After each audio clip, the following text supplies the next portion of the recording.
Ang kasintahan ng milyonaryo ay publikong pinahiya ang babaeng nag-alaga sa kanya mula pagkabata. Maligayang pagdating sa lahat. Mag-enjoy sa gabing ito habang ang estate ng mga Pedro ay kumikinang sa dilim. Inanunsyo ng isang tao, pinupuno ang paligid ng isang eleganteng at inaasahang mood. Ang gabing ito ay espesyal. Sa wakas, dinala na ni Pedro si Teresa sa kanilang tahanan upang ipakilala sa kanyang pamilya. Sa isang tahimik na sulok ng sala, nakatayo si Anita, tahimik ngunit bahagyang nakasara ang kanyang mga palad. Pinanood niya si Pedro habang pumasok ito, may pagmamalaki sa kanyang ekspresyon, kasama ang isang napakagandang dalaga na may matalim at malamig na mga mata. "Teresa, Anita, nandito na ako!" Masayang sabi ni Pedro habang ipinakilala ang babaeng kasama niya. "Ito si Teresa, ang aking kasintahan." Ngumiti si Anita nang may init at lumapit. "Hello, Teresa. Ako si Anita. Inalagaan ko si Pedro mula pagkabata." Tumaas ang kilay ni Teresa at tiningnan si Anita mula ulo hanggang paa. Ang matandang babae ay nakasuot ng simpleng bestida, ang kanyang buhok ay maayos na nakaipit at ang kanyang ngiti ay totoo ngunit may bahagyang pag-aalinlangan. "Kaya siya pala ang nag-alaga sa iyo," ani Teresa puno ng pangungutya. Nakakalungkot. Isang matanda at mahirap na babae na patuloy pang nakikitira rito. Nababalot ng tensyon ang buong silid. Nagtinginan ang ilang miyembro ng pamilya, hindi alam ang sasabihin. Bahagyang yumuko si Anita, ngunit lumabas ang kirot sa kanyang mga mata. Napangiti si Pedro ng alanganin at marahang pinisil ang kamay ni Teresa. "Huwag namang ganyan!" Nagkibit balikat si Teresa at nagkrus ng braso. "Nagulat lang ako. Ang isang utusan ay itinuturing na pamilya?" Isang matandang kamag-anak, si Ginang Lisa, ang tumikim, pilit na binabasag ang katahimikan. Si Anita ay hindi lang basta utusan. Siya ang halos nagpalaki kay Pedro. Matalim na ngumiti si Teresa. "Oh, kung ganon, napakahusay naman niya sa pagkuha ng atensyon ng lahat." Masakit ang kanyang mga salita, ngunit nanatiling tahimik si Anita. Inalay niya ang kanyang buhay sa pag-aalaga kay Pedro nang walang hinihintay na kapalit. At ngayon, ang kanyang presensya ay tila isang pabigat. Agad na binago ni Pedro ang usapan. "Handa na ang hapunan, tara na't kumain." Dahan-dahang nagtungo ang pamilya sa hapagkainan, kung saan isang marangyang salo-salo ang nakahain. Susunod na sana si Anita nang muling magsalita si Teresa. "Kakain din ba siya kasama natin?" Muling namayani ang katahimikan, saglit na nagatubili si Anita. "Laging kasabay kumain si Anita," sagot ni Pedro, ngunit may bahagyang pag-aalinlangan sa kanyang tinig. Napatingin si Teresa. "Talaga? Akala ko'y isang lingkod lang siya, hindi isang kamag-anak." Tahimik na umupo si Anita sa dulo ng mesa. Lumapit sa kanya ang isang batang kasambahay, si Carmen, at bumulong, "Huwag mo pong pansinin, Ginang Anita." Bahagyang ngumiti si Anita ngunit hindi pa tapos si Teresa. Sa buong hapunan, patuloy niyang binabato ng matatalim na salita ang matanda. Ang tanda-tanda na pero naririto pa rin. Siguro wala na siyang ibang alam gawin, kundi umasa na lang sa pamilyang ito. Nag-aalangan si Pedro sa kanyang upuan, ngunit nanatiling tahimik. Hindi na nakapagtimpi si Lisa at nagsalita. Higit pa sa lingkod si Anita, parang inana niya si Pedro. Napairap si Teresa. "Nakakatuwa naman, akala ko'y isang lalaking matibay sa kanyang mga desisyon si Pedro, pero tila napakadali niyang maimpluwensyahan ng mga walang kwentang bagay." Nanatiling tahimik si Anita, tiniis ang pang-aalipusta, habang ang ibang kamag-anak ay halatang hindi na komportable. "Teresa, hindi mo na kailangang sabihin yan." Mahina ngunit hindi matatag ang tinig ni Pedro. "Bakit hindi? Nagsasabi lang naman ako ng totoo." Nanginig ang mga kamay ni Carmen, pinipigilang magsalita. Alam niya kung paano ipinagkaloob ni Anita ang kanyang buhay sa pamilyang ito at hindi niya matanggap ang ganitong pagtrato sa kanya. Muling huminga ng malalim si Lisa. Palitan na lang natin ang usapan, suhestyon niya, pilit na iniwasan ang mas lalong lumalang tensyon. Ngunit may mas masahol pang balak si Teresa. May tusong ngiti siyang ininom ang kanyang alak at sa isang mabilis na kilos, isinaboy niya ito ng direkta sa bestida ni Anita. Naku, hindi ko inaasahan na magiging sobrang clumsy ka, Ania, kunwaring inosente. Pedro, bakit mo pa hinahayaang manatili ang isang tulad nito? Muling nanahimik ang buong silid. Bahagyang nanginig si Anita habang mahigpit na hinawakan ang nabasang tela ng kanyang damit. Napatingin si Pedro sa kanya at kay Teresa, hindi alam ang gagawin. Ibinaba ni Lisa ang kanyang kubyertos ng mariin, ang kanyang tingin ay malamig. Sobrang bastos na yan, Teresa. Napatawa lang si Teresa, walang pakialam. Aksidente lang naman, hindi na kailangang palakihin pa. Hindi nagsalita si Anita. Dahan-dahan siyang tumayo, magalang na yumuko at tahimik na lumabas ng silid. "Ginang Anita!" Tawag ni Carmen, nagmamadaling sundan siya. Ngunit umiling lang si Anita, senyales na huwag na siyang sundan. Sa loob ng silid kainan, nanatiling mabigat ang hangin. Walang sinabi si Pedro, bagkus ay tahimik lamang siyang uminom ng kanyang alak. Humarap si Lisa sa kanyang pamangkin, ang kanyang tinig matatag at hindi nangangatog. "Pedro, sa tingin mo ba talaga si Teresa ang tamang tao para sa'yo? Isang taong hindi marunong rumespeto sa iba." Hindi sumagot si Pedro. Sa unang pagkakataon ngayong gabi, sumagi ang pag-aalinlangan sa kanyang isipan, ngunit nanatiling walang pakialam si Teresa. Umupo siyang may kumpiyansa na para bang wala siyang nagawang mali. Sa labas, sa malawak at madilim na hardin, nakatayo si Anita mag-isa, mabigat ang puso sa lungkot. Inalay niya ang kanyang buhay sa pag-aalaga kay Pedro, ngunit ngayon, pakiramdam niya'y isa na lang siyang limot na dayuhan sa mismong bahay na kanyang pinaglingkuran. Humihip ang malamig na hangin sa gabi, ngunit hindi ito kasing yelo ng pangungulilang bumabalot sa kanyang dibdib. Sa loob, natapos ang hapunan sa isang hindi komportabling katahimikan.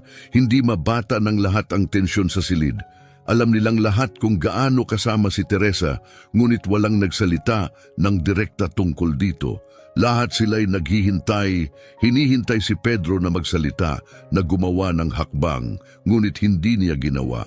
Sa kusina, tahimik na kinuskos ni Anita ang mansa ng pulang alak sa kanyang bestida. Bahagyang nanginginig ang kanyang mga daliri. Mula sa kabilang silid, narinig niya ang masasayang tinig ng mga kaibigan ni Teresa. Nagtatawanan na tila walang nangyari. Sa kanyang tabi, nagngingit-ngit si Carmen sa galit. "Hindi niyo pwedeng palagpasin ito." Napabuntong hininga si Anita at napangiti ng pagod. "Anak, ang mga tao ay gagawa ng gusto nilang gawin, pero kung paano ako tutugon, iyan ay desisyon ko."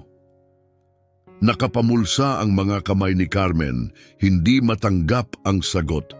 Pero hindi tama ito, at si Pedro, wala siyang ginawa, ni hindi ka man lang ipinagtanggol. Walang sinabi si Anita. Alam niyang tama si Carmen. Oo, hindi nga siya ipinagtanggol ni Pedro. Samantala sa sala, nagkunwaring inosente si Teresa.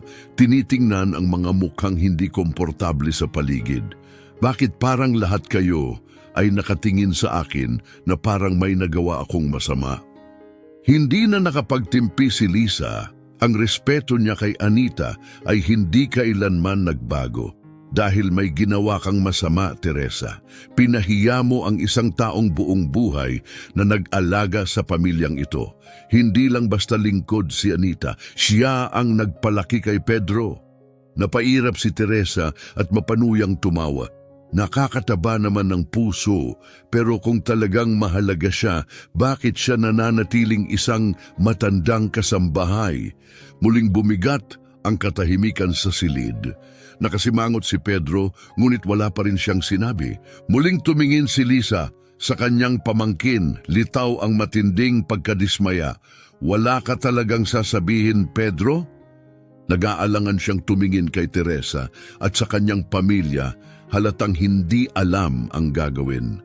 Tama na, huwag na nating palakihin ito. Isa lang itong hindi pagkakaintindihan. Ngumisi si Teresa, alam niyang siya ang nagwagi. Hindi siya sinita ni Pedro at iyon lang ang mahalaga. Sa puntong iyon, lumabas si Anita mula sa kusina, tahimik na nagtangkang umalis. Ngunit hindi pa tapos si Teresa. "Oh, nandito ka pa pala?" Lumingon ang lahat kay Anita. Tumigil siya saglit. Ang kanyang mukha ay kalmado, ngunit puno ng kalungkutan. "Matatapos ko na ang aking gawain bago ako magpahinga." Muling ngumisi si Teresa. Nakakatawa, hindi ba? Isang kasambahay na natutulog ng komportable sa iisang bubong kasama ang pamilya. Akala ko may hiwalay silang tulugan, imbes na nakikigamit ng espasyo sa mansyon. Mariing inilapag ni Lisa ang kanyang tasa ng tsaa sa lamesa, hindi na tinatago ang kanyang galit. "Sobra na, Teresa, ngunit hindi natinag si Teresa. Ano? Sinasabi ko lang naman ang iniisip ng iba." Muling nagsalita si Anita, mahina, ngunit matatag ang tinig. "Ginoo at Ginang Teresa, mula pagkabata ni Pedro, nandito na ako. Para sa akin, ang lugar na ito ay tahanan." Humagikik si Teresa, puno ng pangungutya. "Tahanan? Talaga ba? Isang matandang utusan na kumakapit pa rin sa ilusyon na parte siya ng pamilya?" Hindi sumagot si Anita. Tahimik lamang siyang yumuko. Ngunit para sa mga tunay na nakatingin, kita sa kanyang mga kamay na mahigpit niyang hinahawakan ang tela ng kanyang damit. Nanatiling walang kilos si Pedro, kita sa mukha ang pag-aalala. Ngunit muli, hindi niya pinagtanggol si Anita. Muling huminga ng malalim si Lisa, tumayo mula sa kanyang upuan at tumingin kay Pedro ng may panghihinayang. "Kailangan mong pag-isipan ang mga desisyon mo, Pedro." At sa sinabi niyang iyon, lumabas siya ng silid. Makalipas ang ilang oras, sa pinakatahimik na bahagi ng mansyon, nakaupo si Anita sa kanyang maliit at simpleng kwarto. Hindi kalayuan ang silid na dating tinutuluyan ni Pedro noong bata pa siya. Puno pa rin ito ng alaala. Sa isang istante, nandun pa ang lumang mga litrato niya bilang bata, pati ang mga lumang laruan na minsang niyakap nito sa pagtulog. Napabuntong hininga siya ng malalim, inalagaan niya si Pedro na parang sarili niyang anak, ngunit marahil kailangang tanggapin na wala na siyang lugar sa buhay nito. Isang mahinang katok ang pumukaw sa kanyang pag-iisip. "Ginang Anita, ako po ito, si Carmen." Pinuksan ni Anita ang pinto at pumasok si Carmen, halatang may dalang pag-aalala. "Talaga bang mananahimik na lang kayo? Hindi niyo ba nakikitang hindi ito tama?" Bahagyang ngumiti si Anita at marahang hinawakan ang balikat ng dalaga. "Anak, minsan ang katahimikan ay hindi tungkol sa pagsuko, kundi sa pag-unawa." Kumuyom ang kamao ni Carmen, hindi nasiyahan sa sagot. "Pero hindi mo deserve ang ganitong pagtrato at si Pedro dapat lang na ipinagtanggol ka niya." Tahimik na nanatili si Anita. Hindi si Teresa ang pinakamasakit para sa kanya, kundi ang katahimikan ni Pedro. Sa kabilang bahagi ng mansyon, hindi mapakali si Pedro. Ramdam niya ang bigat ng tensyon, pati na rin ang dismaya sa mga mata ng kanyang pamilya. Alam niyang hindi sila natuwa sa inasal ni Teresa, ngunit hindi niya alam kung paano ito haharapin. Sa sopa, nakahiga si Teresa, abala sa pagbabasa ng isang fashion magazine. Nang makita nitong naglalakad-lakad si Pedro nang walang tigil, napangiti ito ng tuso. "Tila ba masyado kang nag-iisip?" aniya nang may mapanuksong ngiti. Bumagsak si Pedro sa kanyang upuan at bumuntong hininga ng pagod. "Sa tingin ko, medyo sumobra lang ang nangyari kagabi." Tumaas ang kilay ni Teresa. "Sumobra? Anong ibig mong sabihin?" Sandaling nagatubili si Pedro bago sumagot. Sana naging mas maingat ka sa pakikitungo kay Anita. Siya ang nag-alaga sa akin mula pagkabata. Tumawa ng matalim si Teresa at ibinaba ang kanyang magazine.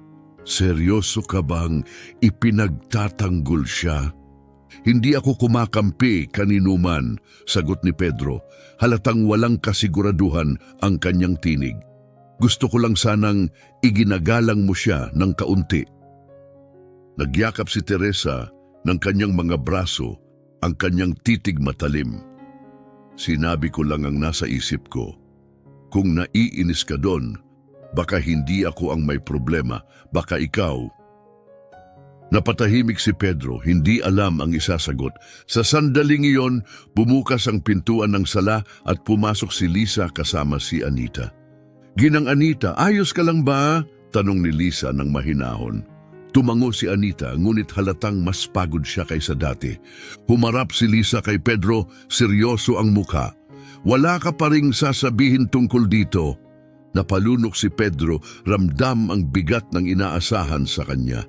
Alam niyang hinihintay ng lahat na magsalita siya, na tumayo siya para kay Anita. Ngunit bago pa siya makapagdesisyon, muling sumingit si Teresa. Kailangan pa ba nating palakihin ito? Sabi niya, gumulong ang mga mata. Huwag na nating hayaang masira ang saya ng pamilya dahil sa isang maliit na bagay. Tumitig si Lisa kay Teresa, hindi nagbibiro ang kanyang titig.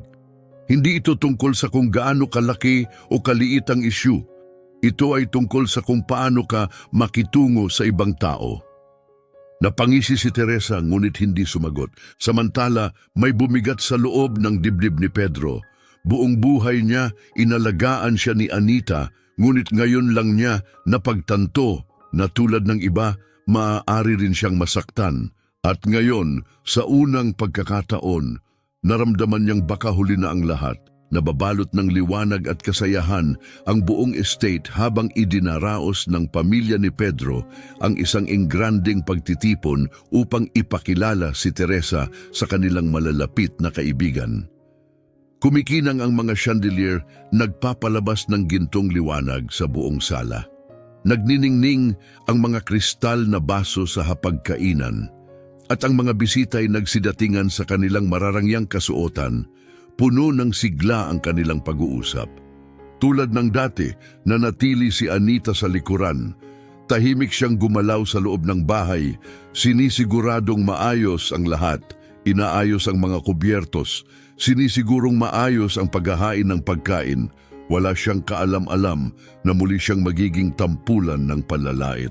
Nakaupo si Teresa sa gitna ng silid, nakangiti at puno ng kumpiyansa, habang tinitingnan ng paligid na tila siya ang tunay na may-ari ng tahanan.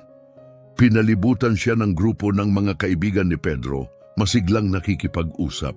Kaya sa wakas, magpapakasal na si Pedro, biro ng isang lalaking nakaputing polo, bahagyang tinapik si Pedro sa balikat. Napangiti si Teresa ng tuso. Oo nga, pero aminin ko, nagulat akong pinananatili pa rin niya ang ilang lumang bagay sa bahay na ito. Biglang tumigil ang usapan, unti-unting nauunawaan ng lahat ang ibig niyang ipahiwatig. Mabilis na napatingin si Marisa, isang babaeng may kulay gintong buhok, kay Pedro, hinihintay ang kanyang tugon.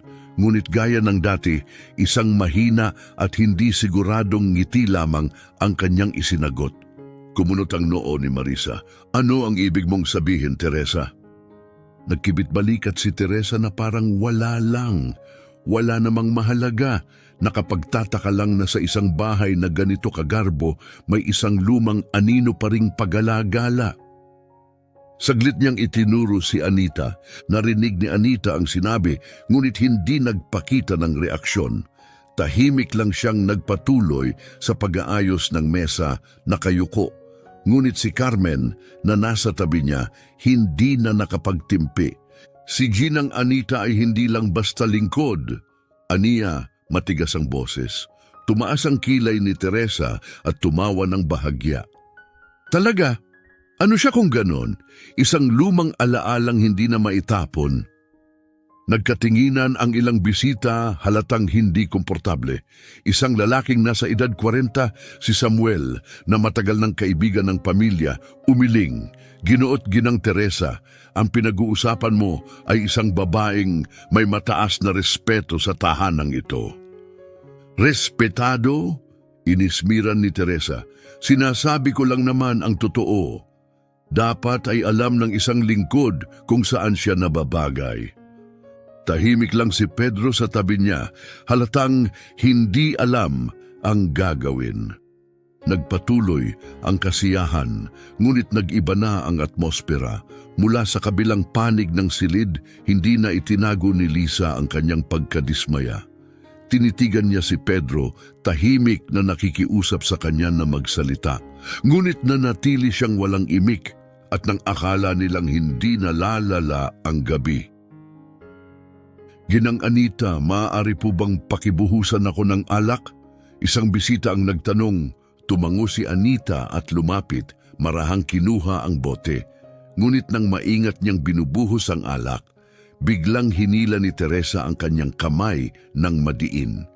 Natagilid ang baso at bumulwak ang pulang alak sa bestida ni Anita, nabingi ang buong silid sa katahimikan. Gumaspang si Teresa ng kunwari nagulat, inilagay ang kamay sa kanyang bibig na parang inosente. Naku, ang dumi mo namang kumilos, sayang ang bestida mo. Naging napakabigat ng hangin. Alam ng lahat hindi yun isang aksidente. Napapitlag si Carmen galit na galit, maging ang mga bisita'y hindi makapaniwala sa inasal ni Teresa. Tumayo si Lisa, ang kanyang mga matay nag-aapoy sa galit. Ngunit bago pa siya makapagsalita, marahang inilagay ni Anita ang kamay sa kanyang dibdib at marahang tumango. Hindi siya sumagot, hindi siya nagalit. Tumingin siya kay Pedro, umaasang sa wakas may sasabihin siya. Ngunit tulad ng dati, nanatili siyang tahimik. Nanatili sa matinding katahimikan ang buong hapagkainan. Ang ilang bisita ay nagpalitan ng tingin, halatang hindi alam kung paano ipoproseso ang nangyari. Samantalang si Anita ay nakatayo pa rin, bahagyang nanginginig ang kanyang mga kamay, ngunit hindi siya nagsalita. Sa halip isang hakbang siyang umatras. Patawad, magpapalit lang ako, mahina niyang sabi. Ngunit hindi pa tapos si Teresa. Isang mapanuksong ngiti ang lumitaw sa kanyang labi bago siya humarap kay Pedro. Nakikita mo ba to? Seryoso Pedro, hindi ko maintindihan kung bakit hinahayaan mo pa rin siyang manatili rito. Isang matandang walang silbi at pabigat lang. Mahigpit na humawak si Pedro sa kanyang baso. Ramdam niya ang paninikip ng kanyang katawan, tila may pumipilit sa kanya na kumilos. Ngunit tulad ng dati, nanatili siyang tahimik. Hindi na ito kinaya ni Carmen, mabilis siyang tumayo, namumula sa galit. Sobra na yan, Teresa. Sinadya mong ibuhos ang alak kay Ginang Anita, tapos sinisisi mo pa siya. Tumawa si Teresa, puno ng panunuya. Oh? Naiiyak na ba ang batang kasambahay para sa matanda? Ang cute naman. Humakbang si Carmen, nakakuyom ang kanyang mga kamao, ngunit bago pa siya makapagsalita, mahinang hinawakan ni Anita ang kanyang braso at marahang umiling. Ayos lang, Carmen, bulong niya. Walang sabi-sabi, lumingon si Anita at tahimik na umalis sa hapagkainan. Sinundan siya ng tingin ni Pedro, mahigpit ang pagkakapikit ng kanyang labi. Isang kakaibang pakiramdam ang gumapang sa kanya, isang hindi maipaliwanag na halo ng pagkailang, guilt, at isang bagay na hindi niya maipangalanan. Napakabigat ng hangin sa silid na para bang naramdaman ng lahat na may isang bagay na tuluyan ng nawasak. Maring inilapag ni Lisa ang kanyang kutsilyo sa plato, malakas ang tunog na pumunit sa katahimikan. Teresa, lumagpas ka na sa linya. Bahagyang tumagilid ang ulo ni Teresa, kunwaring inosente ang ekspresyon. Lumagpas sa linya, sinabi ko lang naman ang totoo. Hindi na tinag ang matalim na tingin ni Lisa. Totoo? Hindi. Hindi iyon katotohanan. Iyon ay puro kalupitan. Ngumisi si Teresa, hindi nagpatinag. Kung gusto ninyong gawing kontrabida ako, sige, pero hindi ako naniniwala sa pagbibigay ng puwang sa mga bagay na wala namang silbi. Isang malamig na kilabot ang dumaan sa buong silid. Lahat ay naramdaman ito, ngunit walang ibang nakadama nito ng mas matindi kundi si Pedro. Sa unang pagkakataon, hindi niya naitulak palayo ang hindi komportabling damdaming kumakain sa kanyang konsensya. Si Anita, ang babaeng laging nariyan para sa kanya, nag-alaga sa kanya, itinuring siyang parang sariling anak. At ngayong pinahiya siya sa harapan ng lahat, wala siyang nagawa. Ano ang mali sa kanya? Bakit siya nanatili lang doon, walang ginagawa? Ipinasok ni Teresa ang kanyang braso sa balikat ni Pedro. Ngumingiti ng matamis. Anong problema? Tanong niya. Dahan-dahang tumingin si Pedro sa kanya at sa sandaling iyon nakita niya ito ng buo, hindi bilang babaeng gusto niyang pakasalan, kundi bilang tunay na siya. Kailangan mo ba talagang gawin na iyon? Tanong niya, mababa ang tinig ngunit may bahid ng isang hindi pangkaraniwang damdamin. Tumaas ang kilay ni Teresa. Gawin ano? Yung ginawa mo kay Anita, muli siyang tumawa. Oo, kaya ako na ngayon ang masama. Dati naman ay wala kang pakialam sa sinasabi ko tungkol sa kanya. Bakit biglang nag-iba ang isip mo? Napatahimik si Pedro. Tama siya, hindi siya kailanman nagsalita noon. Pero bakit? Marahil dahil ngayon lang niya naramdaman ang bigat ng kanyang katahimikan. Marahil ngayon lang niya tunay na naisip kung gaano kahalaga si Anita. At huli na ang lahat. Tumingin siya sa kanyang mga kamay. Ito ang parehong mga kamay na minsang hinawakan ni Anita noong bata pa siya, ang mga kamay na itinuro niyang magsulat, ang mga kamay na tinulungan niyang itali ang sintas ng sapatos. At ngayong kailangan siya ni Anita, wala siyang ginawa. Isang malakas na alon ng hiya ang bumalot sa kanya. Ngunit baka huli na ang lahat. Tapos na ang gabi, ngunit nananatili ang tensyon sa hangin. Matagal nang umalis ang mga bisita, ngunit ang mga bulong ng pamilya ni Pedro ay nanatili, halatang hindi pa rin makapaniwala sa nangyari. Si Anita, tulad ng inaasahan, ay tahimik na umatras papunta sa kanyang maliit na silid, hindi nagsalita, hindi nagalit, hindi sumagot. At ang kanyang katahimikan, iyon ang nagbigay ng pinakamatinding guilt sa lahat ng may konsensya. Si Pedro ay nanatiling nakaupo sa madilim na sala, nakatitig sa basong alak sa kanyang kamay. Hindi pa rin ito nagagalaw. Paulit-ulit na umalingaw-ngaw sa kanyang isip ang mga sinabi ni Teresa, ang paraan ng pagtrato niya kay Anita. Ngunit ang pinakanakakabagabag sa kanya ay hindi si Teresa, kundi ang sarili niyang katahimikan. Muling bumukas ang pinto.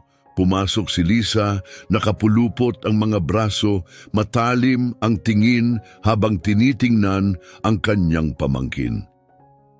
Ano ang tumatakbo sa isip mo, Pedro? Lumingon siya kay Lisa, bumuntong hininga at marahang inilapag ang baso sa mesa. Hindi ko alam kung ano ang ibig mong sabihin. Umupo si Lisa sa tapat niya, matatag ang tinig. Alam mong alam ko kung ano ang ibig kong sabihin. Pinanood mo si Teresa na inaapi si Anita sa buong gabi at wala kang ginawa. Huwag mong sabihing hindi mo napansin. Ipinasok ni Pedro ang kanyang mga kamay sa kanyang sintido. Ramdam ang pagkapagod sa kanyang boses. Tita Lisa, alam kong medyo matigas si Teresa. Pero siguro hindi niya lang alam kung paano makisama sa bahay na to. Hindi ko naman sa sinasabi na tama ang ginawa niya, pero hindi ko rin sa tingin na sinadya niya iyon. Napangisi si Lisa, isang mapait na tawa ang lumabas mula sa kanya. Hindi sinadya? Sige lang Pedro, paniwalaan mo kung ano ang gusto mong paniwalaan para makatulog ka ngayong gabi.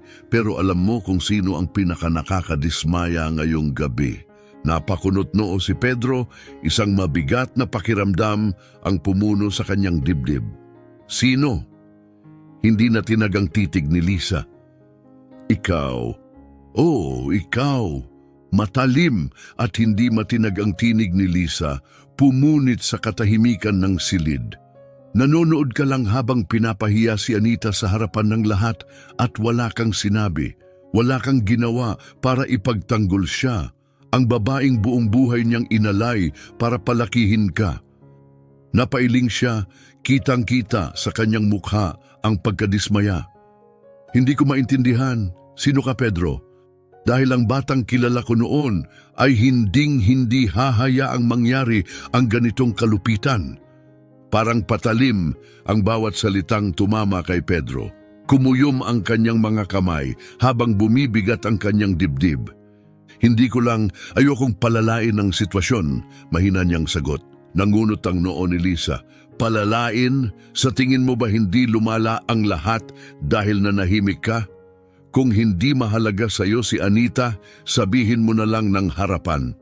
Pero kung mahalaga siya, hindi mo siya pwedeng ituring ng ganito. Wala siyang sagot, wala siyang palusot. She didn't deserve that. Napalingon silang dalawa sa direksyon ng pintuan. Nakatayo roon si Samuel, isang matagal ng kaibigan ng pamilya, isang lalaking nasaksihan kung paano alagaan ni Anita si Pedro mula pagkabata. Kitang-kita ko ang lahat ngayong gabi. Lumapit si Samuel, matigas ang kanyang tinig. Alam ko kung anong klase kang tao, Pedro. Hindi ka malupit, pero hinahayaan mong baguhin ka ni Teresa. Hinahayaan mong diktahan niya ang mga pinapahalagahan mo. Parang may mabigat na batong bumagsak sa loob ng dibdib ni Pedro. Ngunit naputol ang kanyang tinig. Muling napabuntong hininga si Samuel. Kung patuloy kang mananahimik, hindi lang si Anita ang masasaktan. Baka sa huli ikaw mismo ang mawalan ng pinakamahalaga sa buhay mo. Marahang tinapik ni Samuel ang kanyang balikat bago lumakad palayo. Saglit pang nanatili si Lisa, tinitingnan ang kanyang pamangkin ng puno ng pagkadismaya. Pag-isipan mong mabuti, Pedro. Huwag mong hintayin na maging huli ang lahat. At tuluyan siyang lumabas, iniiwan si Pedro sa loob ng malawak, ngunit ngayoy tila napakalamig na silid. Sa unang pagkakataon, nauunawaan niya may bigat ang kanyang mga desisyon, at ngayon dala niya ang bigat ng sarili niyang pagkukulang. Naupo si Anita sa gilid ng kanyang kama, nakatitig sa mantsa ng pulang alak na nanatiling bakas sa kanyang bestida.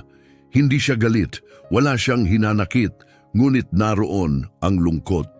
Inialay niya ang kanyang buhay kay Pedro, at nang dumating ang sandaling kailangan niya ito, wala siya. Dahan-dahang bumukas ang pinto. Pumasok si Carmen, may dalang malinis na kasuotan. Ginang Anita, palitan niyo po ito.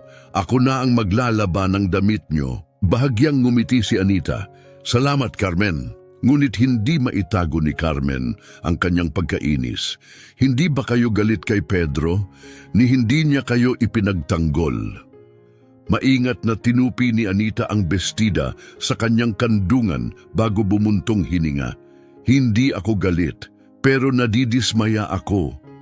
Maring kinagat ni Carmen ang kanyang labi. Kung ganon, bakit hindi mo sabihin sa kanya? Bakit hindi mo ipamuka sa kanya na mali siya? Saglit na tumingin si Anita sa bintana, tila iniisip ang tamang sagot. Nang magsalita siya, mahinahon ang kanyang tinig ngunit puno ng lungkot. Kung hindi niya ito maiintindihan ng kusa, walang halaga ang kahit anong sasabihin ko. Hindi nakasagot si Carmen. Gusto niyang tumutol. Gusto niyang ipilit na dapat marinig ni Pedro ang katotohanan. Pero nang makita niya ang tahimik na sakit sa mga mata ni Anita, hindi na niya alam ang dapat sabihin. Kinabukasan, habang bumababa si Pedro para mag-almusal, agad niyang napansin na may kakaiba. Napatingin siya sa isa sa mga lingkod. Nasaan si Ginang Anita?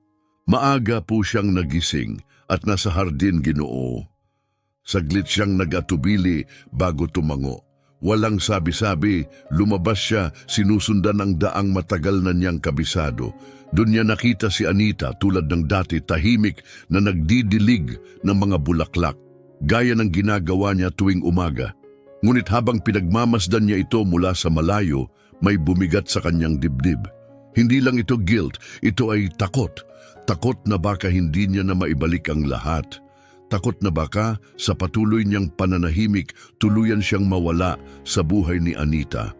Humakbang siya palapit, handang sabihin ang dapat niyang sabihin.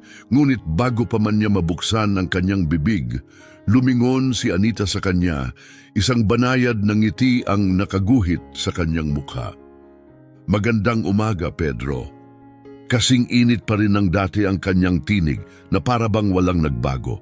Napaatras si Pedro, biglang hindi alam kung paano magsisimula. Naging napakabigat ng mga salita, parang hindi na niya kayang bigkasin ang mga ito. Kaya sa huli, isang simpleng tanong lang ang lumabas mula sa kanyang bibig. Ayos ka lang ba? Nagtagpo ang kanilang mga mata at sa loob ng saglit na iyon, nakita ni Pedro ang hindi niya napansin noon, ang pag-unawa. Maayos lang ako, anak. Nanatili ang banayad ng ngiti ni Anita, ngunit may nagbago sa kanyang mga mata. Hindi siya galit, wala siyang hinanakit, ngunit tumigil na siya sa pag-asang may aasahan pa mula kay Pedro. At sa hindi maipaliwanag na paraan, iyon ang lalong nagpahirap kay Pedro higit pa sa anumang mapait na salita. Nagsisilip ang liwanag ng araw sa bintana, ngunit nanatiling nakahiga si Pedro, hindi makagalaw. Masakit ang kanyang ulo mula sa alak kagabi, ngunit mas matindi ang tunay na sakit na bumabagabag sa kanya. Ang kakulangan sa loob ng kanyang dibdib, ang bigat ng kanyang konsensya na hindi siya mapanatag. Paulit-ulit na naglalaro sa kanyang isip ang mga eksena mula sa salu-salo, si Anita, tahimik na lumalayo, ang bestidang nadungisa ng alak, ang matalim na pagkadismaya ni Lisa. Ang mabigat na salita ni Samuel at higit sa lahat ang tahimik ngunit sugatang ngiti ni Anita. Nabigo niya ito at ngayon wala siyang ideya kung paano niya ito aayusin. Isang mahinang katok ang pumunit sa katahimikan. Young Master, gising na po ba kayo? Agad niyang nakilala ang malalim at mahinahong tinig ni Romina, ang butler ng pamilya. Pilit niyang itinulak ang sarili upang maupo. Gising na ako. Dahan-dahang bumukas ang pinto at pumasok si Romina, may dalang isang tasa ng mainit na kape. Maingat niya itong inilapag sa mesa bago tumingin kay Pedro, seryoso ang ekspresyon. Kung mamarapatin niyo po, gusto ko lang pong magsalita ng tapat. Pakiramdam ko po'y hindi pa muling bumabalik sa dati ang tahanang ito at iyon po ay dahil sa nangyari kagabi. Napailing si Pedro, marahang hinimas ang kanyang sentido. Alam ko, pero hindi ko alam kung ano ang dapat kong gawin. Matagal siyang tiningnan ni Romina bago bumuntong hininga. Hindi niyo po alam kung ano ang dapat gawin o hindi niyo lang gustong harapin ang katotohanan? Hindi siya sumagot. Nagpatuloy si Romina, ang tinig ay matigas ngunit walang galit. Si Ginang Anita ay nandyan mula nang ipanganak kayo. Buong buhay niyang ibinigay sa pamilyang ito. Pero kagabi, pinahiya siya sa harapan ng lahat and wala kayong ginawa. May matalim na kirot sa dibdib ni Pedro. Hindi ko sinasadya, bulong niya. Tumaas ang kilay ni Romina. Hindi niyo sinadya. Hindi maipinta ang kanyang ekspresyon. Kung ganon, ano yon? Kawalan ng malasakit o duwag lang kayo? Nanatili siyang walang sagot. Muling bumuntong hininga si Romina at umiling. Kung hindi po kayo kikilos, mawawala sa inyo ang pinakamahalagang tao sa buhay nyo. At kapag nawala na siya, wala nang paraan upang ibalik pa siya. Walang ibang sinabi si Romina. Tahimik siyang lumabas, iniiwan si Pedro na nag-iisa, nilalamon ng kanyang sariling pag-iisip. Sa maliit at tahimik na silid sa kabilang panig ng bahay, mahinahong nag-aayos si Anita ng kanyang kwarto. Paulit-ulit siyang kinukulit ni Carmen na magpahinga, ngunit tulad ng dati, itinuloy niya ang kanyang mga gawain. Ngunit ngayon parang mas mabigat ang bawat hakbang. Pumasok si Carmen, may dalang tray ng tsaa. Ginang Anita, magpahinga na po kayo, please. Isang banayad ng ngiti ang ibinigay ni Anita. Mabuti naman ako, anak. Mariing inilapag ni Carmen ang tray sa mesa, kita sa kanyang mata ang frustration. Hindi po ba kayo nasasaktan? Hindi nyo ba nararamdaman ang sakit? Ni hindi man lang kayo ipinagtanggol ni Pedro. Bahagyang kumibot ang ngiti ni Anita. Sa tingin mo ba dapat akong magalit? Saglit na natigilan si Carmen, ngunit matatag na tumango. Oo, at the very least, hindi nyo dapat siya patawarin agad. Tahimik siyang tiningnan ni Anita, puno ng pag-unawa ang kanyang titig. Nagkakamali ang mga tao, Carmen. Ang mahalaga ay kung natututo sila mula sa mga pagkakamali nila. Napayuko si Carmen, mahina ang boses ng magsalita. Pero paano kung hindi niya kailanman ma-realize ang mali niya? Malalim na bumuntong hininga si Anita, kita sa kanyang mukha ang pagod, hindi sa katawan kundi sa puso. Kung ganon, baka oras na para umalis na ako. Nanlaki ang mga mata ni Carmen. Aalis! Tumango si Anita, banayad pa rin ang kanyang tinig. Buong buhay ko si Pedro ang inalagaan ko. Pero kung wala na akong lugar sa mundo niya, hindi ko na kailangang manatili rito. Halos manginig si Carmen sa galit at lungkot. Hindi ito tama. Hindi ito makatarungan. Pagkatapos ng lahat ng sakripisyo ni Anita, siya pa ang kailangang umalis. Sa unang pagkakataon sa kanyang buhay, naramdaman ni Pedro na parang hindi na siya kabilang sa sarili niyang tahanan. Ang malawak na mansyon, ang mga chandelier, ang pamilyar na mga bulwagan, lahat ay tila nagbago. Pakiramdam niya ay wala itong laman, wala siyang direksyon habang naglalakad sa loob ng bahay. Hanggang sa bigla niyang makita si Lisa sa sala. May hinahanap ka ba, Pedro? Tanong ni Lisa. May bahagyang lamig sa kanyang tinig. Nag-alinlangan siya ngunit sa wakas, tinanong niya ang tanong na bumabagabag sa kanya. Nasaan si Ginang Anita? Muling nag-cruise ang mga braso ni Lisa, hindi maipinta ang ekspresyon. Talaga bang mahalaga sa'yo? Natigilan si Pedro. Siyempre, ngumisi si Lisa ngunit walang saya ang kanyang tinig. Kung ganon, bakit hindi ka nagsalita noong hiniya siya sa harap ng lahat?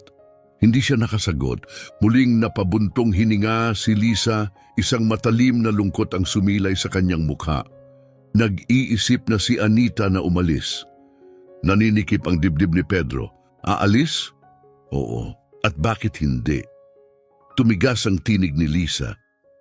Ipinakita mo sa kanya na hindi na siya kabilang dito.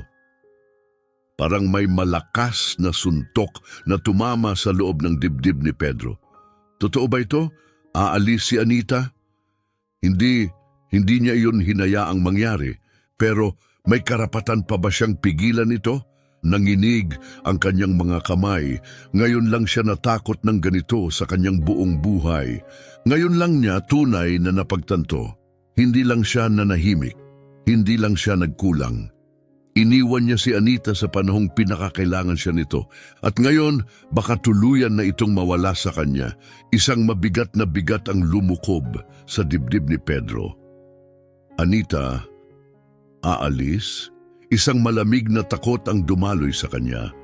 Siya ang nag-alaga sa kanya sa bawat sakit, sa bawat gabing natatakot siya sa dilim. Siya ang nagpatibok ng init sa loob ng kanilang tahanan. At ngayon, dahil sa kanya, handa na itong lumayo. Isang hindi maipaliwanag na pangamba ang pumigil sa kanyang paghinga. Takot na baka, kung hindi siya kikilos ngayon, tuluyan na siyang iwan ni Anita. Walang pag-aalinlangan, nagmadali siyang tumakbo patungo sa silid nito.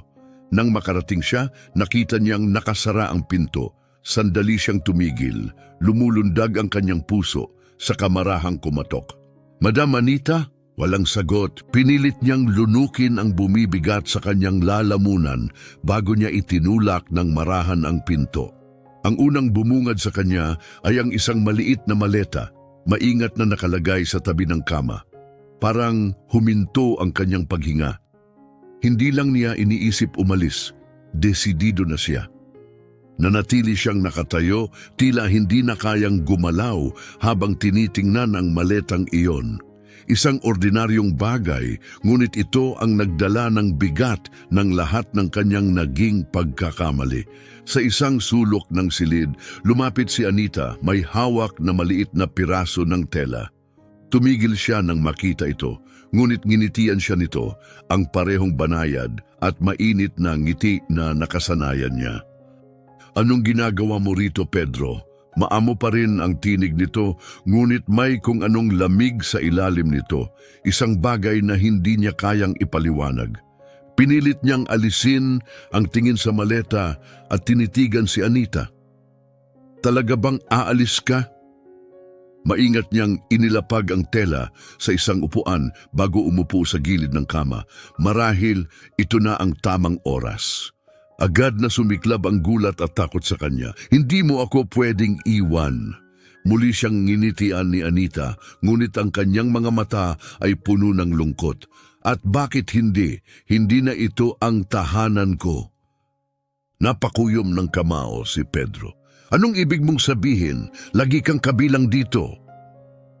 Umiling si Anita, ang tinig niya'y puno ng tahimik na kirot. "Kung totoo yan, anak, bakit pakiramdam ko'y wala na akong lugar dito?" Parang sinuntok si Pedro sa dibdib. Isang buong buhay ang ibinigay ni Anita sa tahanang ito, ngunit dahil sa kanya, pakiramdam nito'y isang estranghero na siya.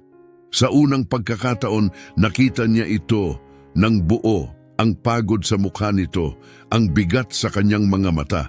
Hindi lang ito dahil sa panahon, hindi lang ito dahil sa edad, ito ay dahil sa sakit. Mabilis na kinuha ni Pedro ang isang silya at naupo sa harapan niya. Halata sa kanyang tinig ang desperasyon. "Hindi ka maaaring umalis, Anita. Ikaw ang pamilya ko." Matagal siyang tinitigan ni Anita, ang kanyang ekspresyon ay hindi mabasa. At sa wakas, isang mahinang buntong hininga ang lumabas sa kanya. "Pamilya? Para iyong isang bulong. Sigurado ka ba?" Walang pag-aalinlangan tumango si Pedro. "Oo, lumaki ako dahil sa'yo. Minamahal kita na parang sarili kong ina." Nanatiling tahimik si Anita, at sa sandaling iyon, natanto ni Pedro kung gaano siya nasaktan. Sa huli, isang mahinang buntong hininga ang lumabas sa kanya. "Kung totoong pamilya ako sa'yo, bakit ka nanahimik kagabi?" Parang may bumagsak na malamig na yelo sa kanyang loob. Napakaraming dahilan ang pumasok sa isip niya. "Ayokong magulo ang gabi. Ayokong mag-away kami ni Teresa. Hindi ko alam kung paano ko ipagtatanggol si Anita nang hindi lumilikha ng eksena."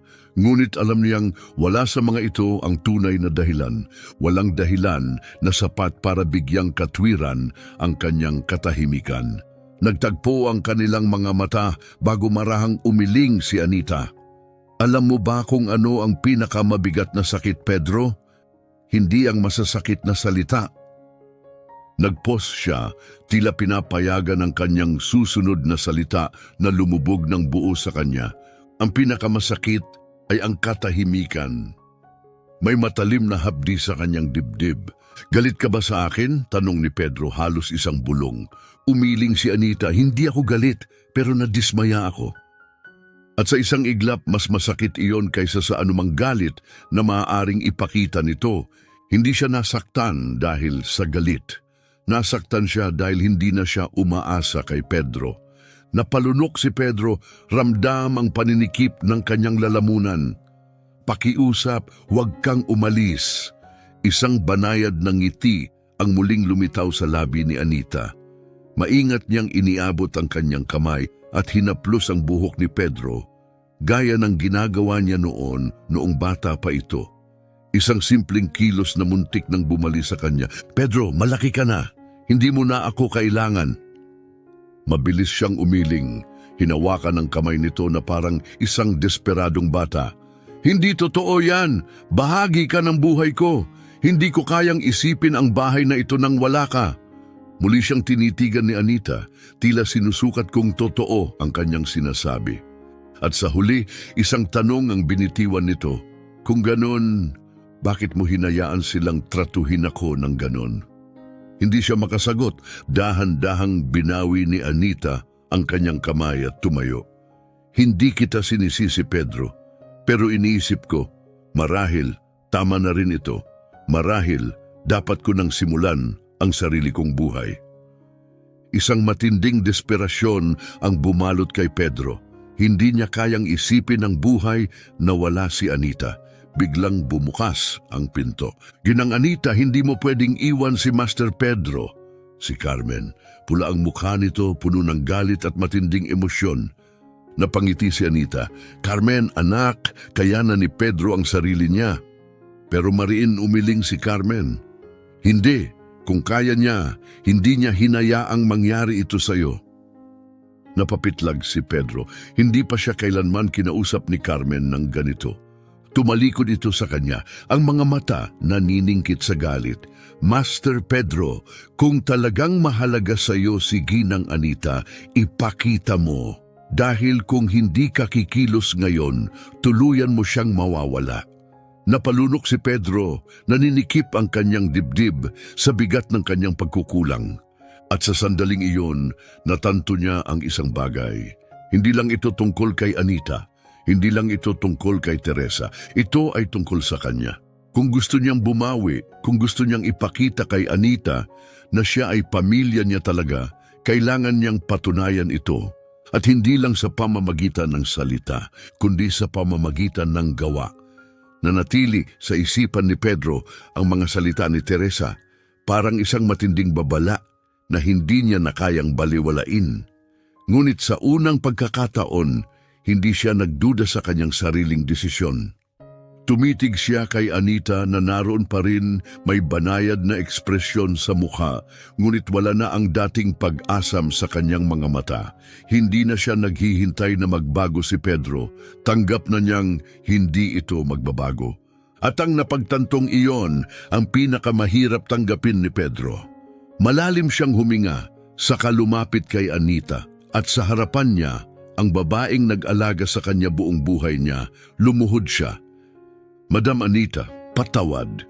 Nanlaki ang mata ni Anita sa gulat, maging si Carmen ay tila napako sa kinatatayuan niya. Yumuko ng mababa si Pedro, ang boses niya ay puno ng pagsisisi. Mali ako, hindi kita ipinagtanggol, pinabayaan kita, pero pakiusap, huwag kang umalis. Matagal siyang tinitigan ni Anita bago niya marahang inabot ang ulo ni Pedro at hinaplos ito, gaya ng ginagawa niya noong bata pa ito. Pedro, mahina niyang sinabi, puno ng lambing, ang sagot na hinahanap mo. Ikaw mismo ang kailangang makatagpo niyon. Hindi kita maaaring turuan nito. Bumigat ang loob ni Pedro sa lalim ng kanyang sinabi. Ngayon niya lubos na naunawaan, hindi sapat ang pagsisisi. Kailangan niyang patunayan na may nagbago sa kanya. Tumayo siya at lumabas ng silid, dala ang bigat ng sariling konsensya. Pagala-gala si Pedro sa loob ng bahay, hindi pa rin matahimik ang isipan. Kailangan niyang malaman kung may pagsisisi ba si Teresa, kung kahit paano ay naintindihan nito ang pagkakamali nito. Ngunit nang pumasok siya sa drawing room, narinig niya ang malalakas na halakhakan ng grupo ni Teresa. Ang ganda ng bahay na ito, ani Teresa, iniikot ang baso ng alak sa kanyang kamay, pero ang dami namang kalat na hindi na dapat nandito, lalo na yung mga luma at wala ng silbi. Muling tumawa ang mga bisita niya, natigilan si Pedro. Isang lalaking nagngangalang Gabriel ang nagtaas ng kilay. Sino ang tinutukoy mo? Malanding ngumisi si Teresa at uminom ng alak. Sino pa ba? Yung matandang utusan na iyon. Kawawa naman. Nakita niyo ba siya?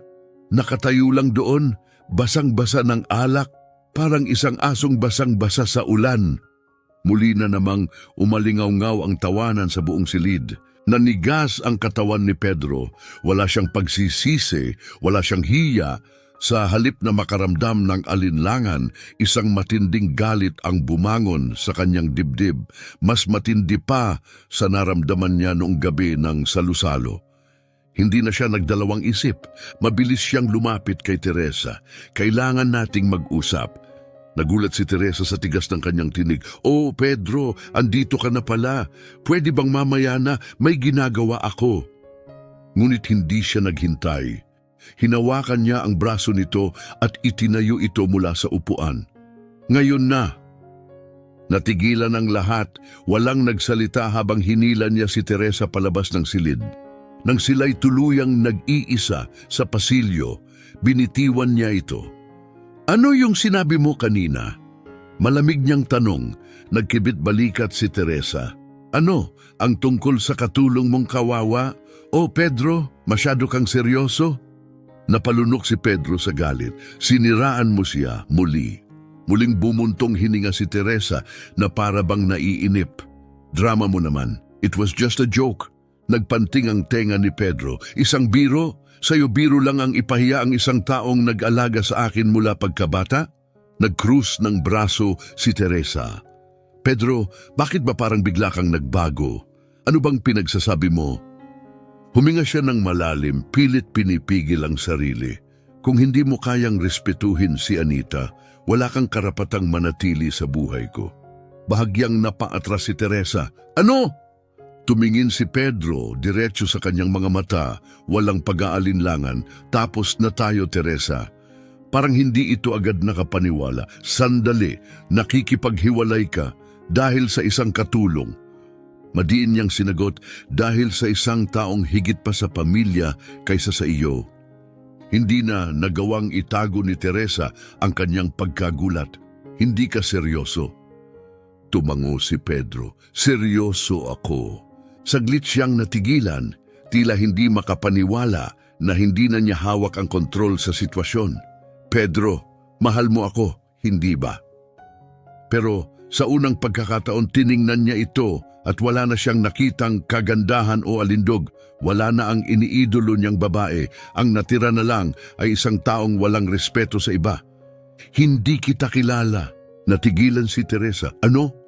Ikaw ang babaeng gusto kong makasama noon, pero ngayon, hindi kita kilala.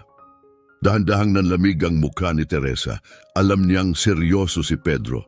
Hindi mo ito pagsisisihan. Tumalikod si Pedro, hindi na nag-aksaya ng oras. Ang tanging pinagsisisihan ko ay hindi kita nakita ng mas maaga.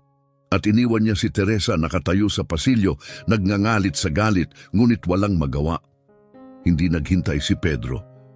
Pagkatapos niyang iwan si Teresa, bumalik siya sa silid ni Anita. Nakita niya itong nakaupo pa rin sa gilid ng kama, tahimik na nakatitig sa maleta niya. Nilapitan niya ito at sa pagkakataong ito, walang alinlangan sa kanyang tinig. Madam Anita, hindi mo kailangang umalis. Dahan-dahang lumingon si Anita, ang kanyang mga mata puno ng pag-aalinlangan.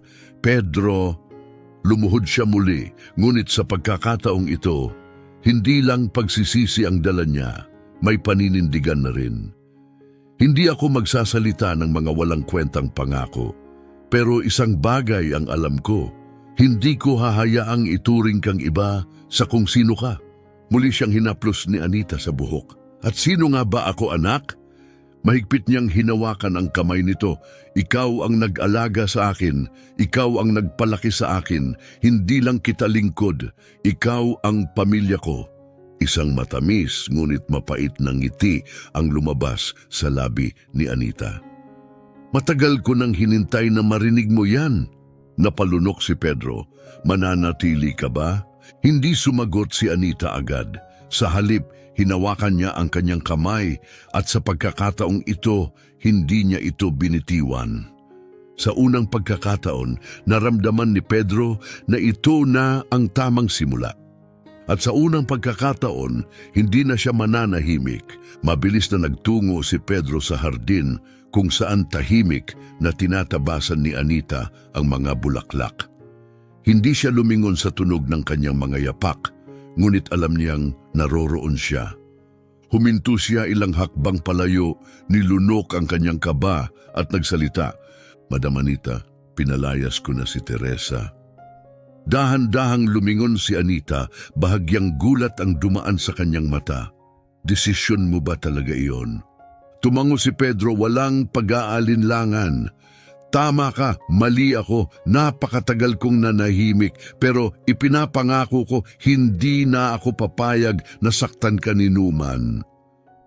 Matagal siyang tinitigan ni Anita bago unti-unting lumitaw ang isang maliit, ngunit mapag-unawang ngiti sa kanyang mga labi. Sa wakas, lumaki na ang munting batang kilala ko. Isang matinding kirot ang bumalot sa dibdib ni Pedro, isang pinaghalong pagsisisi, ginhawa at pag-asa. Alam niyang hindi niya maibabalik ang nakaraan, ngunit may pagkakataon pa siyang itama ang hinaharap. Ngunit kahit pinalayas na niya si Teresa, hindi ito babaeng madaling tumanggap ng pagkatalo. Sa halip na umalis, nag-organisa siya ng isang biglaang pagtitipon. Inanyayahan ang kanyang mga malalapit na kaibigan na para bang walang nangyari. Kumpiyansa siya na kung manatili siyang may kontrol, kung ipapaalala niya kay Pedro ang marangyang buhay na kanyang inaalok, magdadalawang isip ito. Muling napuno ng ilaw at tunog ng pag-uusap ang drawing room nang sumapit ang gabi. Ngunit sa pagkakataong ito, ang kasayahan ay tila pilit, hindi natural. Sa isang sulok na natili sina Lisa at Samuel, halatang walang gana sa nangyayari. Hindi nila itinago ang kanilang pagkadismaya. Sa kabilang bahagi ng silid, nagbulungan sina Carmen at Romina, parehong nagmamasid sa kilos ni Pedro. She really thinks she can just pretend nothing happened. Bulong ni Carmen, nag-aapoy ang kanyang tingin.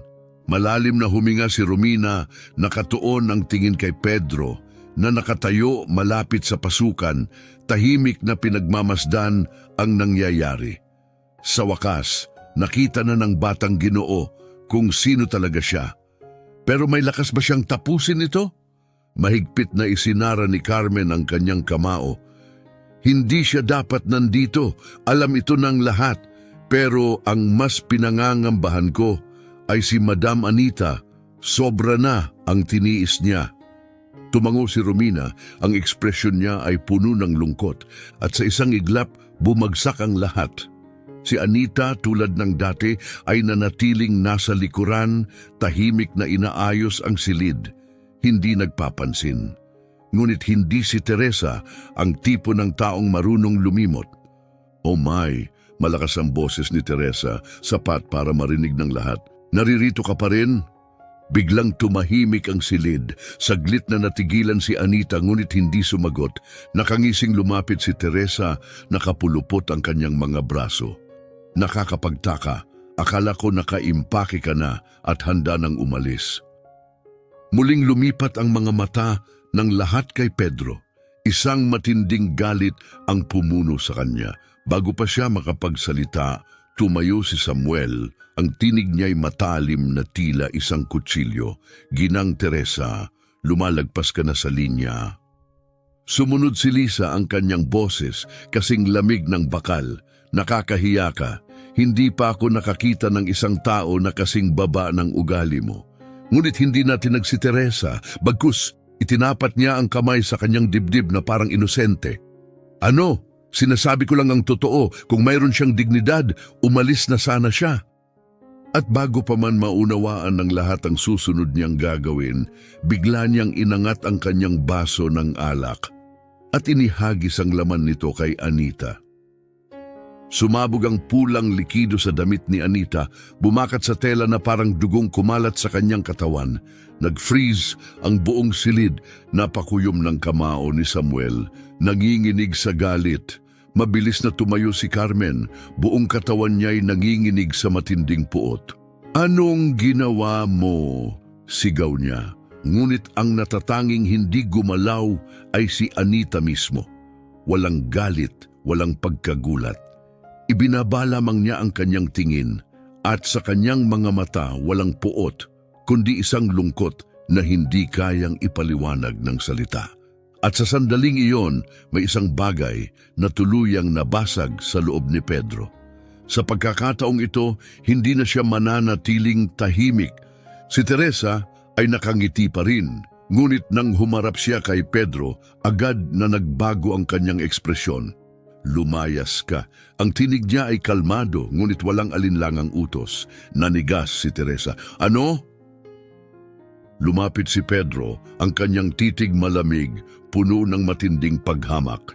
Sabi ko, lumayas ka. Natawa si Teresa, isang walang laman at pilit na halakhak. Pinalalayas mo ako? Dahil sa kanya? Hindi na tinag si Pedro. Tanga ako para paniwalaan na mabuti kang tao, anya malamig ang tinig. Ngunit ngayon, nakikita ko na kung ano ka talaga.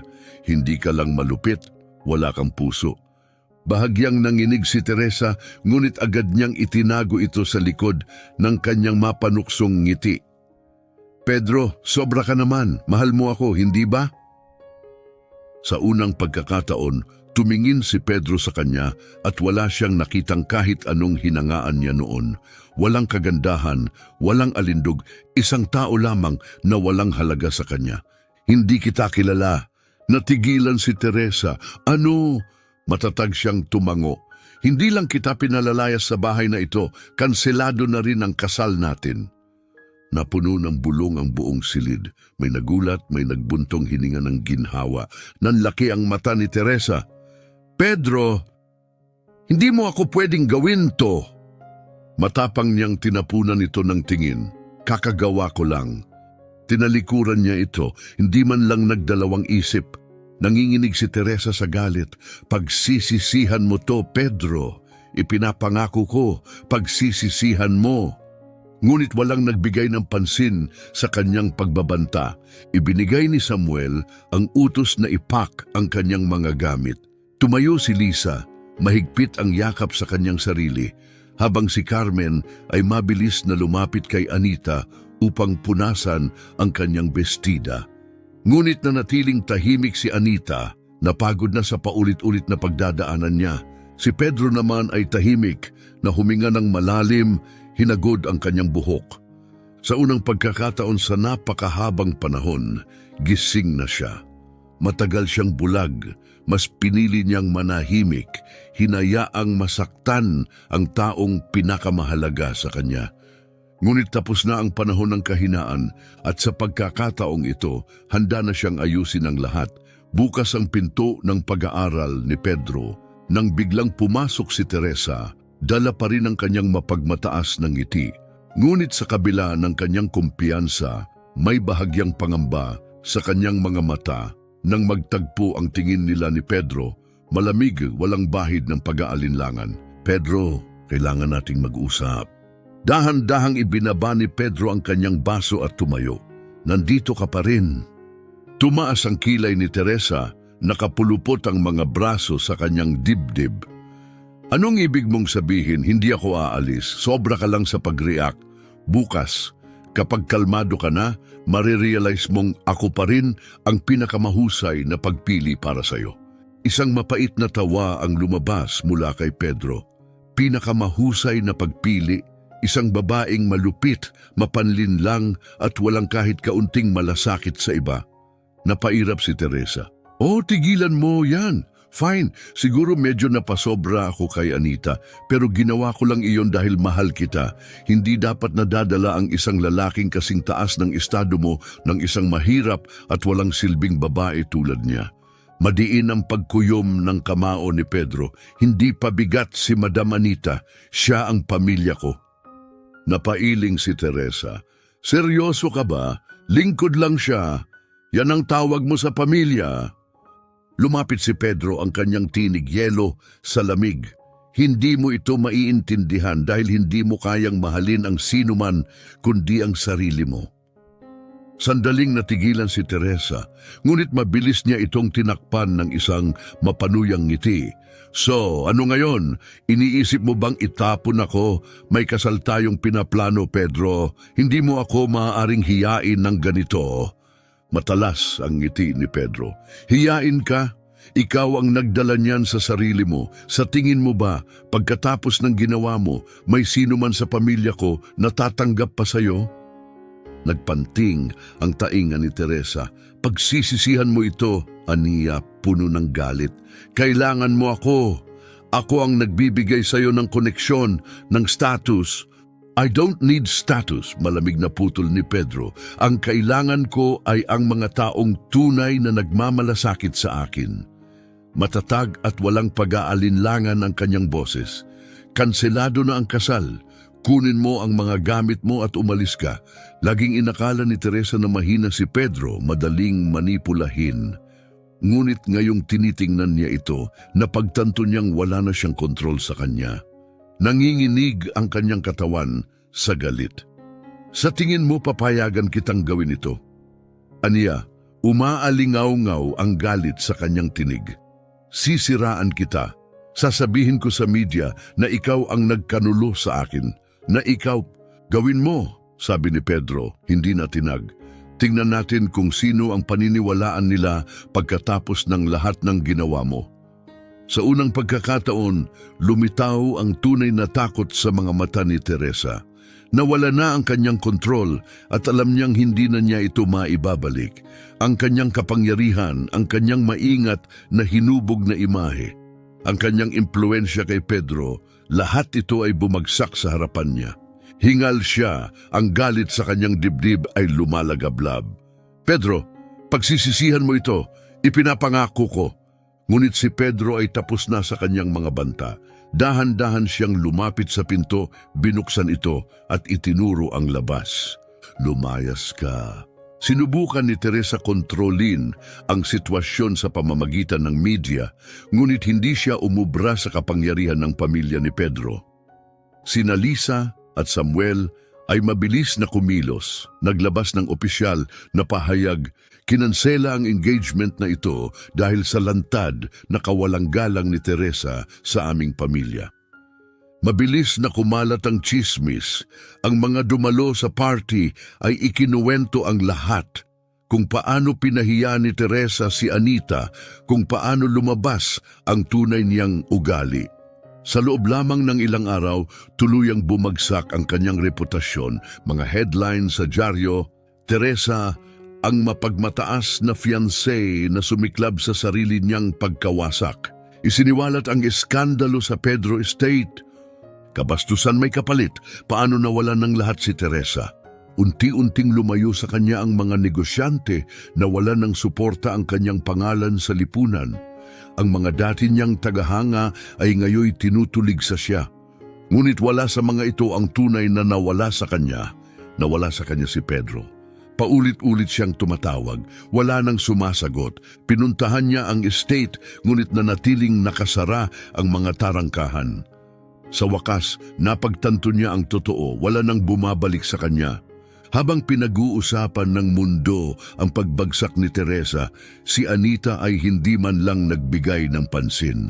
Hindi siya kailanman naghangad ng kayamanan o paghihiganti. Ngunit nang pumasok si Pedro sa kanyang silid isang umaga, agad niyang naramdaman na may nagbago. Lumuhod si Pedro sa harapan niya, marahang kinuha ang kanyang mga kamay, may basag na emosyon sa kanyang tinig. Madam Anita, patawarin mo ako. Malambing na tinignan siya ni Anita tulad ng dati. Pedro, hindi mo kailangang lumuhod sa harapan ko. Ngunit umiling si Pedro, mali ako. Hinayaan kitang masaktan, hindi kita ipinagtanggol noong kailangan mo ako. Malalim siyang huminga, hinigpitan ang hawak sa kamay ng matanda. Ngunit mula ngayon, hindi na ako papayag na mangyari ulit yon. Sa unang pagkakataon, nakita ni Anita ang tunay na pagbabago sa kanya. Ang batang inalagaan niya, sa wakas, ay naging lalaking may paninindigan. Ngumiti siya ng banayad, marahang pinisil ang kamay ni Pedro. Sa wakas, hindi na siya nag-iisa. Habang umaagos ang umaga, abala si Madam Anita sa pag-aalaga ng kanyang mga bulaklak sa hardin tulad ng dati. Ngunit sa araw na ito, may isang hindi pangkaraniwang bagay. Si Pedro lumalapit sa kanya, may hawak na isang maliit na kahon sa kanyang kamay. Madam Anita, may nais akong ibigay sa iyo. Ani Pedro, may halong kaba, ngunit puno ng sinseridad. Tiningnan siya ni Anita, ang mga mata puno ng kuryosidad. Ano iyon, anak? Maingat na binuksan ni Pedro ang kahon, inilantad ang isang payak, ngunit eleganting gintong kwintas. Natatandaan ko, noong bata pa ako, sinabi mong pangarap mo ring makatanggap ng isang regalo mula sa taong pinakamamahal mo. Lumambot ang ekspresyon ni Anita, isang ngiti ang sumilay sa kanyang labi. Ngunit sa likod nito, may damdaming mas malalim pa sa kayang ipakita ng kanyang mga mata. Hindi mo kailangang gawin ito. Ngunit matatag ang sagot ni Pedro, hindi, karapat-dapat ka rito. Ibinigay mo sa akin ang lahat, minahal mo ako nang walang hinihintay na kapalit. Hindi ko kailaman maibabalik ang lahat ng iyon, ngunit kahit papaano, nais kong iparamdam sa iyo kung gaano kita pinahahalagahan. Marahan niyang isinabit ang kwintas sa leeg ni Anita. Hinaplos ito ng matanda, damang-dama ang init ng pagmamahal sa simpleng kilos na iyon. Ang batang inalagaan ko, sa wakas, ay ganap ng lumaki, bulong niya. Hinawakan ni Pedro ang kanyang mga kamay at may pangakong nagningning sa kanyang tinig. Hindi na kita muling palulungkutin. Habang pinupuno ng init at pagmamahal ang estate ni Pedro, bumagsak naman ang mundo ni Teresa. Ang dating masikip na bilog ng kanyang mga tagahanga at kaibigan ay tuluyan ng naglaho. Nakaupo siya sa kanyang marangyang apartment, nakatitig sa kanyang cellphone, punong-puno ng hindi nasagot na tawag, tinanggihang mga pagpupulong at mga mensahe mula sa mga negosyanteng formal nang kumalas sa kanya. Paulit-ulit niyang sinubukang tawagan si Pedro, walang sagot. Nagpadala siya ng mga mensahe, nakikiusap, nagsusumamo ng pangalawang pagkakataon. Ngunit ang sagot niya ay katahimikan. Doon niya sa wakas naunawaan, tapos na ito. Sa unang pagkakataon sa kanyang buhay, hinarap ni Teresa ang isang bagay na hindi pa niya nararanasan, ang lubos at ganap na pag-iisa. Wala nang kapangyarihan, wala nang impluensya, wala nang sino mang maaari niyang manipulahin, wala nang natira kundi ang sarili niya, tiyatang kawalan na hindi niya kailaman napunan. Makalipas ang isang linggo, nagdaos ng maliit na pagtitipon si Pedro sa kanyang estate. Ngunit hindi ito isang marangyang piging para sa negosyo o status. Ito ay isang gabi ng pagbibigay pugay sa babaeng nagbigay sa kanya ng lahat. Nasa loob ng silid ang mga tunay na nagmamalasakit kay Anita, sina Lisa, Samuel, Carmen, Romina at iba pang malalapit na kaibigan. Nang tumahimik ang kwarto, tumayo si Pedro at tinaas ang kanyang baso. Ang gabing ito ay hindi lang para sa pagsasalo ng pagkain. Ito ay para ipagdiwang ang isang taong humubog sa buhay ko, si Madam Anita. Nagpalakpakan ang lahat, ngunit umiling lamang si Anita, tila hindi pa rin sanay na mapansin ng ganito. Nagpatuloy si Pedro, ang kanyang boses puno ng damdamin. Marami akong naging pagkakamali. Hinayaan kong malunod ako sa maling mga bagay. Ngunit ngayon, alam ko na kung ano ang tunay na mahalaga. Hindi kayamanan, hindi estado, kundi ang mga taong nagmamahal sa atin nang walang hinihinging kapalit. Lumingon siya kay Anita, puno ng pasasalamat ang kanyang ekspresyon. Si Madam Anita ang nag-aruga sa akin, minahal ako na parang sarili niyang anak. Ngunit pinabayaan ko siyang magdusa. Hinayaan kong maranasan niya ang sakit na hindi niya kailanman dapat naramdaman. Pero mula ngayon, hindi na iyon mauulit. Lumapit siya kay Anita at marahang hinawakan ang kanyang kamay. Napuno ng luha ang mata ni Anita, ngunit hindi iyon mga luha ng sakit. Iyon ay mga luha ng pagmamahal, ng pagiging tunay na pinahahalagahan. Sa tabi, mahinang bumulong si Carmen kay Romina. Sa wakas, natutunan na ng batang Ginoo kung ano ang tunay na mahalaga. Tumango si Romina, may pagmamalaki sa kanyang mga mata. Sa gabing iyon, napuno ng tawanan at pagmamahal ang estate. Wala nang tensyon, wala nang masasakit na salita, tanging pagmamahal at pamilya lamang ang nanatili. Hindi na maibabalik ni Pedro ang nakaraan, ngunit kaya niyang tiyakin na si Anita ay hindi na kailanman makakaramdam ng pangungulila muli. Kinabukasan, nagising si Pedro ng mas maaga kaysa sa dati. Wala nang nasasayang na oras, wala nang mga walang kabuluhang pagpupulong o labis-labis na pagpapasarap.